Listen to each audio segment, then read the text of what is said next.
La fuente de la vida. Un viaje a través de los siglos y la historia de la humanidad.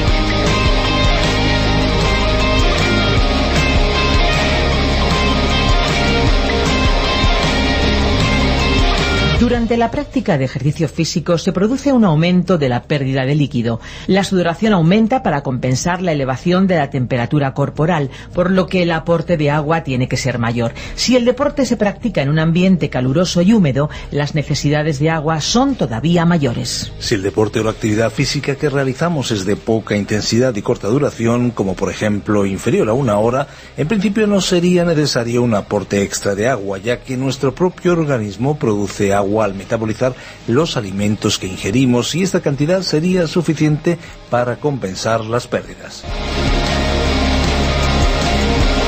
Hola amigos, ¿qué tal? ¿Cómo están? ¿Cómo se encuentran? Nosotros la verdad es que encantados de volver a tenerles al otro lado de las ondas. Les damos nuestra más cordial bienvenida un día más a una nueva cita con este programa que ustedes ya conocen o empiezan a conocer, La Fuente de la Vida. Ya saben que de lunes a viernes a esta misma hora y en esta misma emisora les ofrecemos un ameno viaje por las páginas del Libro de los Libros, un viaje que progresivamente irá abarcando toda la Biblia.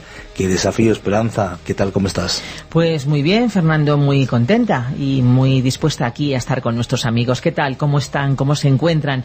No nos cansamos de darles las gracias por hacernos llegar los mensajes, sus cartas. Muchas gracias por expresarnos sus comentarios, las reacciones que les provoca el escuchar La Fuente de la Vida. Agradecemos también el que nos cuentan desde qué emisora y desde qué lugar nos escuchan.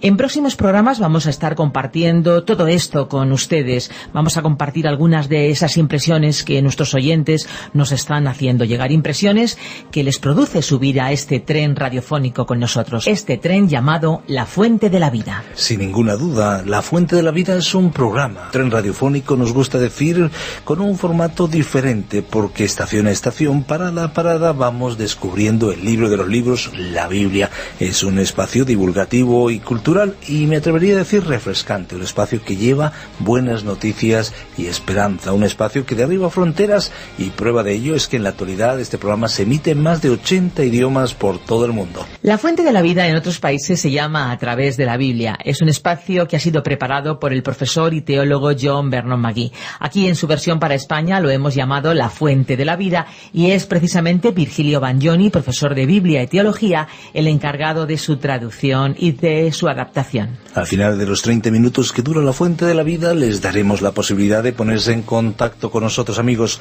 si así lo desean, y por supuesto si tienen dudas o alguna inquietud también son bienvenidas, pueden hacerlas llegar a nuestra dirección que les daremos al finalizar el programa. Ahora, si les parece, les dejamos con una bonita canción. ¿Te parece, Esperanza? Claro que sí, vamos a escucharla ya. Estoy segura que les va a gustar.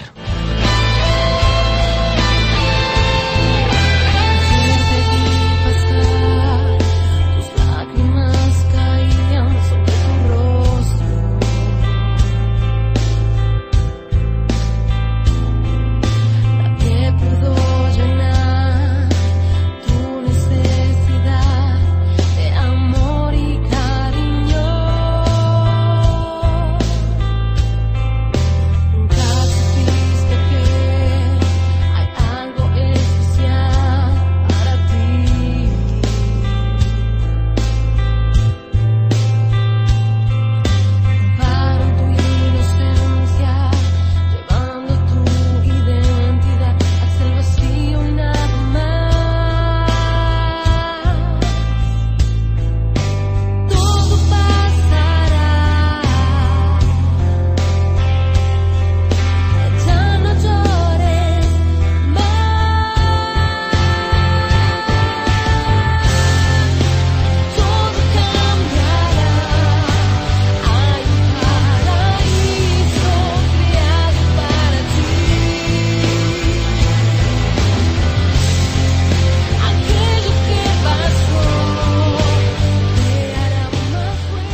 Cada día que pasa resulta mucho más difícil confiar en los demás. Hay en el ambiente un grado de desconfianza tan alto que resulta ya no solo difícil, sino casi imposible fiarnos de alguien.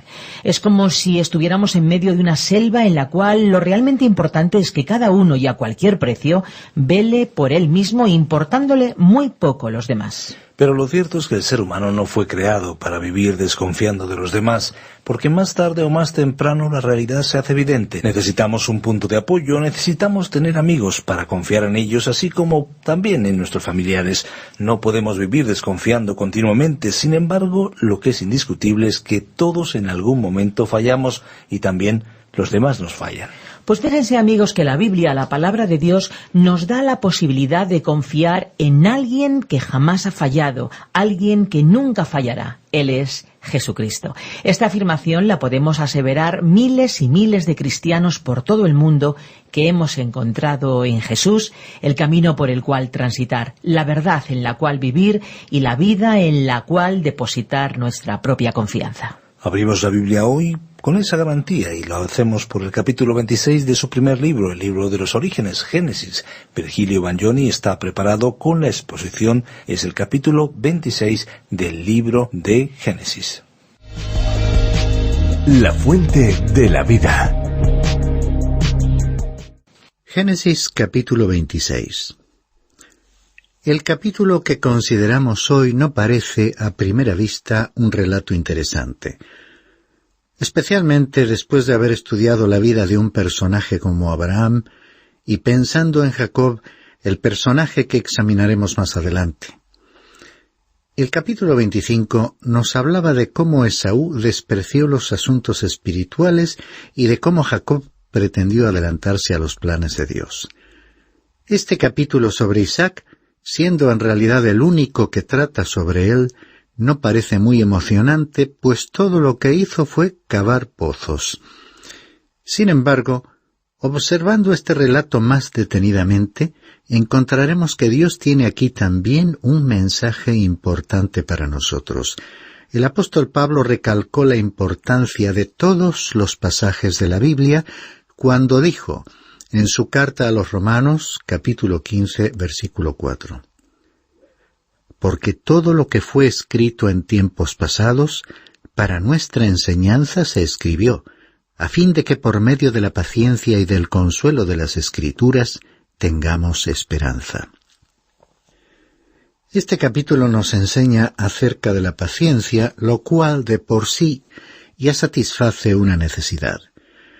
Pero como hemos de ver, hay aquí más lecciones. Y así como Dios nos dejó enseñanzas útiles sobre hombres dinámicos como Abraham, Jacob o David, líderes emprendedores, puede utilizar igualmente la vida de Isaac para comunicarnos un mensaje de importancia. Este valor de la totalidad del mensaje bíblico fue enfatizado también por el apóstol Pablo en su segunda carta a Timoteo, en el capítulo 3, versículos 16 y 17. Toda escritura es inspirada por Dios y útil para enseñar, para reprender, para corregir, para instruir en justicia, a fin de que el hombre de Dios sea perfecto, equipado para toda buena obra. Recordando, pues, estos principios, vamos a considerar este capítulo 26. En él, Isaac, el hijo amado de Abraham, recibió la confirmación del pacto que Dios había establecido con su padre. Luego comprobaremos que cayó en el mismo pecado de incredulidad que en una ocasión afectó a su padre. Finalmente, le veremos cavando pozos en la tierra de Gerar. En el primer párrafo veremos que Dios apareció y reafirmó su pacto a Isaac. Leamos los versículos 1 al 5. Y hubo hambre en la tierra, además del hambre anterior que había ocurrido durante los días de Abraham. Y se fue Isaac a Gerar, a Abimelec, rey de los filisteos. Y se le apareció el Señor y dijo, no desciendas a Egipto, quédate en la tierra que yo te diré. Reside en esta tierra, y yo estaré contigo y te bendeciré, porque a ti y a tu descendencia daré estas tierras, y confirmaré contigo el juramento que juré a tu padre Abraham. Y multiplicaré tu descendencia como las estrellas del cielo, y daré a tu descendencia todas estas tierras, y en tu simiente serán bendecidas todas las naciones de la tierra. Porque Abraham me obedeció, y guardó mi ordenanza, mis mandamientos, mis estatutos y mis leyes. Esta es la segunda época de hambre que se menciona en el relato bíblico. Recordemos que la primera tuvo lugar durante la vida de Abraham, cuando él y Lot salieron hacia Egipto. Ahora, ¿por qué le habrá dicho Dios a Isaac que no saliese de aquella zona? Bueno, Isaac conocía el ejemplo de su padre, que ante el hambre se había dirigido a Egipto. Esa advertencia podría recordarnos el dicho, a tal padre, tal hijo. Podemos hablar de barreras generacionales, pero para el pecado no existen esas distancias, porque el pecado se transmite de una generación a otra de manera natural. Con bastante frecuencia, un hijo comete los mismos errores que su padre, a menos que intervengan otros factores.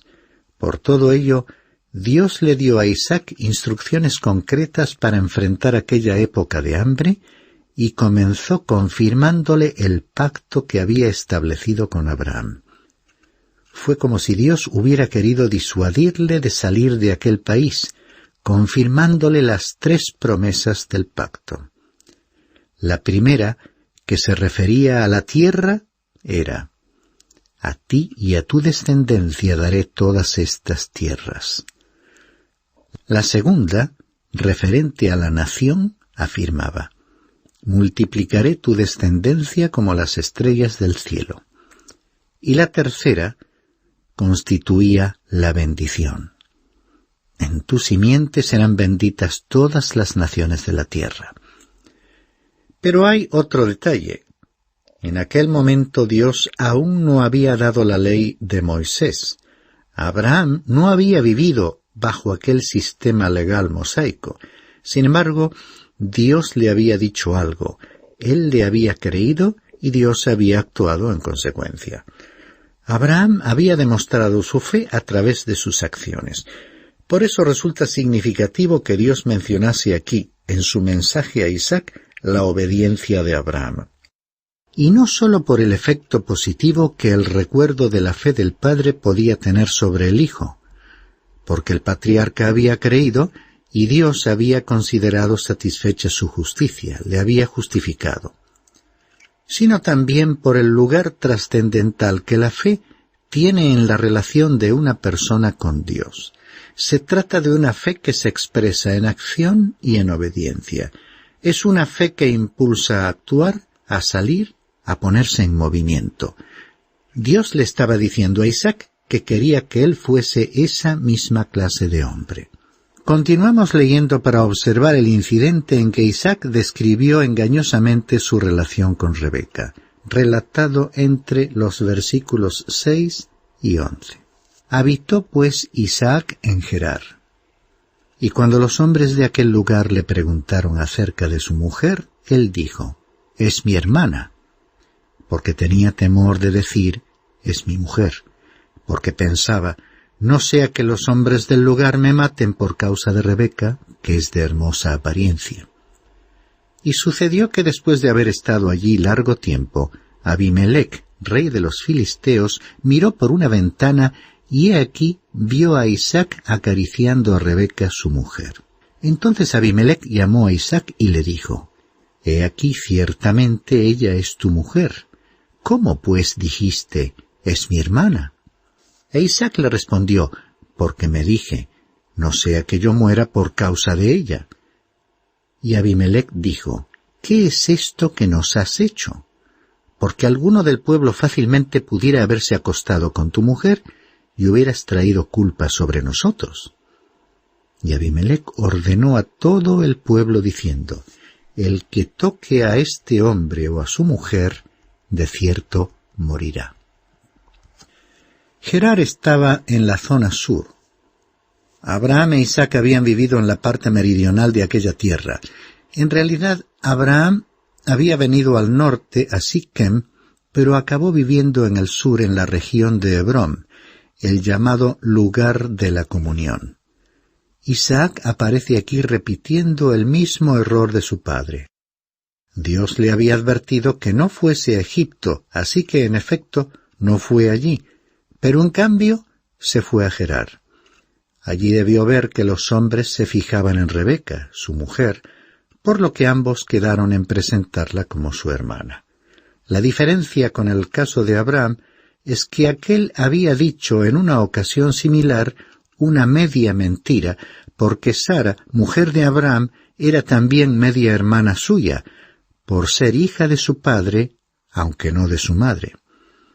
Aquí, en el caso de Isaac, éste dijo una mentira completa, poniendo a aquella gente ante la ocasión de cometer un pecado. Pero la actitud de Abimelec, que era un hombre recto, fue amistosa, porque Isaac evidentemente se había ganado el respeto de aquella comunidad. Continuamos leyendo los versículos 12 al 17, que nos relatan cómo Isaac prosperó en Gerar. Y sembró Isaac en aquella tierra, y cosechó aquel año 100 por 1, y el Señor lo bendijo. Y el hombre se enriqueció, y siguió engrandeciéndose hasta que llegó a ser muy poderoso, pues tenía rebaños de ovejas y vacadas y mucha servidumbre, y los filisteos le tenían envidia. Resulta evidente que Dios ayudaba a Isaac, bendiciéndole abundantemente, cumpliendo la promesa de bendición sobre aquel pueblo desde el día en que había llamado a Abraham. Era esa una bendición terrenal, y más adelante, cuando Dios les llevó a la tierra que les había prometido, les dijo que les bendeciría con abundancia de alimentos. Dios cumplió su promesa siempre que ellos estuviesen en una buena relación con Él. Dios no nos ha prometido a nosotros aquella bendición terrenal. A nosotros nos ha prometido bendiciones espirituales que están a nuestra disposición en la actualidad. Pero estas bendiciones están sujetas a las mismas condiciones y dependen de nuestra conducta frente a Dios. Si tú se lo permites, Él está dispuesto a bendecirte abundantemente en tu vida espiritual. Fijémonos cómo prosperó Dios a Isaac. El texto dice que cosechó hasta 100 veces por cada parte. También resulta significativo que la vida de Isaac estuvo vinculada a la de su padre Abraham. Su nacimiento y vida estuvieron entrelazadas con las experiencias de Abraham. Aunque apreciemos la importancia de Isaac cuando fue ofrecido sobre el altar, consideramos además que en aquel episodio estaban juntos padre e hijo. ¿Y por qué les vemos así identificados? Bueno, debemos recordar que todas estas cosas les sucedieron para ser como un ejemplo para nosotros. Por ello les contemplamos como una maravillosa figura de la intimidad que existe entre el Señor Jesucristo y su Padre Celestial. Según el Evangelio escrito por Juan, en su capítulo 14, versículo 9, Jesús mismo dijo: «El que me ha visto a mí, ha visto al Padre». Y en la gran oración sacerdotal de Jesús, Él dijo: «He terminado la obra que me diste que hiciera». Y en otra ocasión, como relata el mismo Evangelio en el capítulo 5, versículo 17, también dijo: «Hasta ahora mi Padre trabaja y yo también trabajo». Por lo tanto, resulta muy apropiado que la historia de Isaac y la de Abraham se identifiquen de esta manera. Ahora, en este capítulo vemos a Isaac actuando con sus propias fuerzas y entonces no nos parece muy atractivo. Revela una debilidad tal que, como ya hemos comentado, hasta repite aquel pecado de Abraham al presentar a su mujer. Aunque por otra parte, la palabra de Dios afirma con claridad que Isaac era un personaje de gran importancia en aquella tierra. Tal era su grandeza que los filisteos no podían soportar el ver su prosperidad. El relato también nos recuerda que Abraham había cavado pozos en aquella región que pasaron a pertenecer a su hijo, quien al recorrerlos descubrió que habían sido cegados con tierra por los filisteos.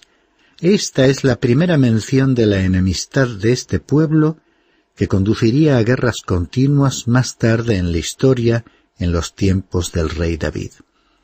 Este párrafo finaliza con la declaración de Abimelech, quien frente a la influencia de Isaac y quizás impulsado por el respeto que le tenía, le aconsejó que se alejase de aquella región. Y ahora comienza el párrafo que nos cuenta que Isaac cavó pozos en Gerar. Este es un período de su vida que parece caracterizado por la debilidad, aunque realmente no fue así. Observemos que regresó a la tierra donde su padre Abraham había estado. Leamos los versículos 18 al 20. Isaac volvió a cavar los pozos de agua que habían sido cavados en los días de su padre Abraham, porque los filisteos los habían cegado después de la muerte de Abraham, y les puso los mismos nombres que su padre les había puesto. Cuando los siervos de Isaac cavaron en el valle, encontraron allí un pozo de aguas vivas. Entonces riñeron los pastores de Gerar con los pastores de Isaac, diciendo: «El agua es nuestra».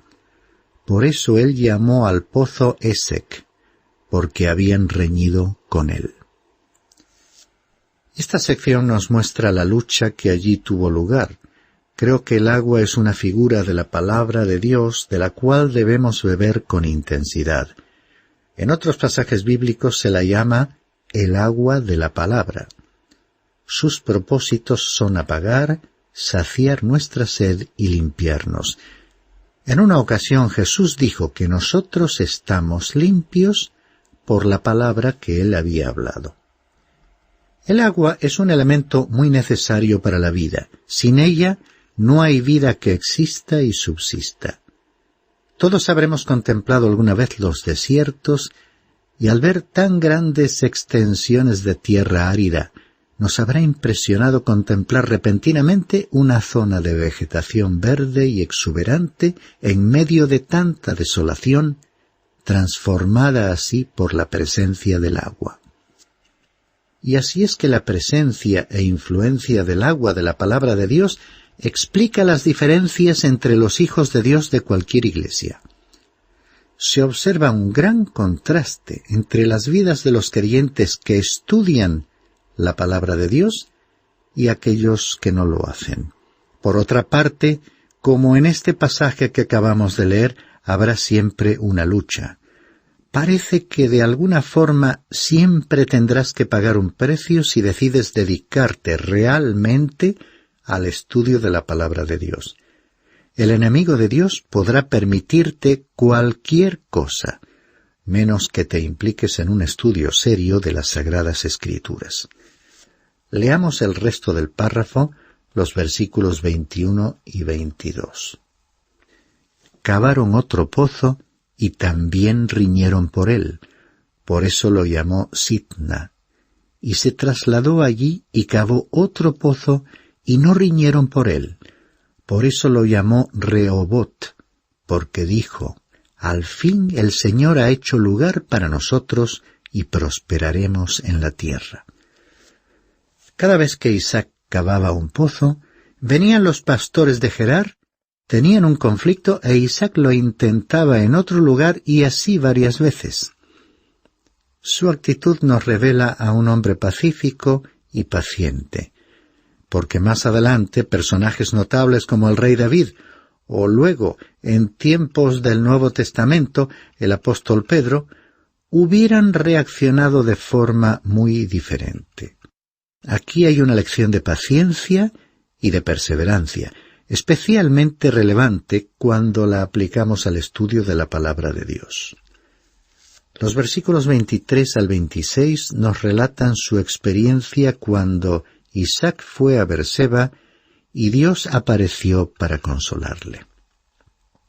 De allí subió a Berseba, y el Señor se le apareció aquella misma noche y le dijo: «Yo soy el Dios de tu padre Abraham, no temas, porque yo estoy contigo, y te bendeciré y multiplicaré tu descendencia por amor de mi siervo Abraham. Y él construyó allí un altar, e invocó el nombre del Señor, y plantó allí su tienda. Y allí abrieron los siervos de Isaac un pozo. Es significativa esta aparición de Dios para animarle. Dios apareció ante todos los patriarcas, como Abraham, aquí a Isaac, luego a Jacob. La única excepción sería José. Y así fue que Isaac continuó cavando pozos. Podemos ilustrar su vida colocándole junto a un pozo, de la misma manera que podemos ilustrar la de Abraham con un altar y la de Jacob, como veremos más adelante, con una tienda. Leamos los versículos 26 al 29 que describen cómo Isaac hizo las paces con Abimelec.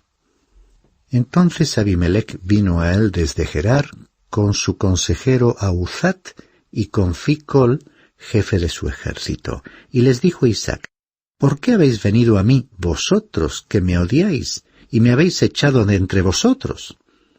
Y ellos respondieron: Vemos claramente que el Señor ha estado contigo.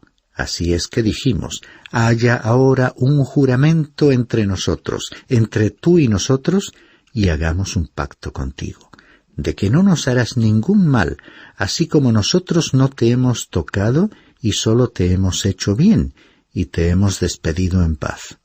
Tú eres ahora el bendito del Señor.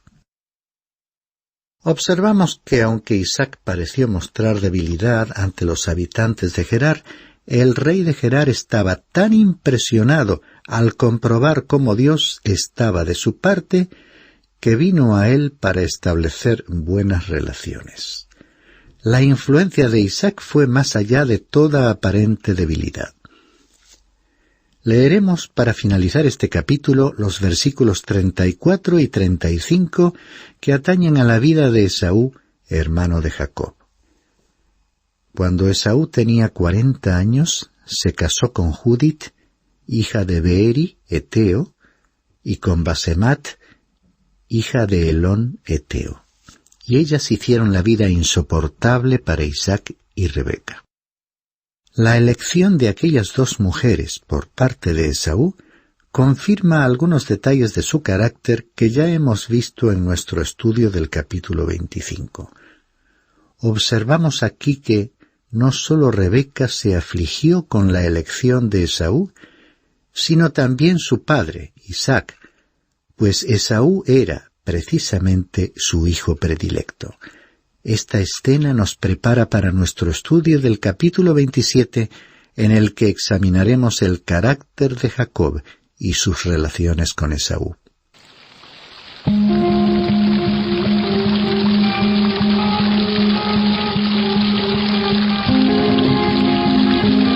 Qué maravilloso es saber que Dios hizo un pacto con los hombres, un pacto de confianza, y que este pacto por su parte no se romperá jamás. Estamos convencidos, amigos, que el programa de hoy ha cumplido su cometido. ¿Que se podría decir más? Claro que sí, pero nuestro tiempo está llegando a su fin. Recuerden, amigos, que pueden pedirnos los bosquejos y las notas en nuestra dirección electrónica. También en nuestro teléfono. Tomen nota. 91 422 0524. 91 422 0524. Y nuestra dirección info@radiocadenadevida.com. Repito, info@radiocadenadevida.com. Si lo prefieren, pueden escribirnos al apartado de correos 24081, 24081, código postal 28080 de Madrid, España. Y recuerde que puede escucharnos también en la web de Radio Encuentro, Radio Cadena de Vida, www.radioencuentro.net, donde encontrará otros espacios y una programación completa 24 horas al día. ¿Que desea escuchar de nuevo este espacio o alguno de los anteriores? Pues directamente puede dirigirse a www.lafuentedelavida.com. Amigos, muchísimas gracias por acompañarnos en este viaje por la Fuente de la Vida, y no lo olvide, hay una fuente de agua viva que nunca se agota. Beba de ella. Este ha sido un programa de Radio Transmundial producido por Radio Encuentro, Radio Cadena de Vida.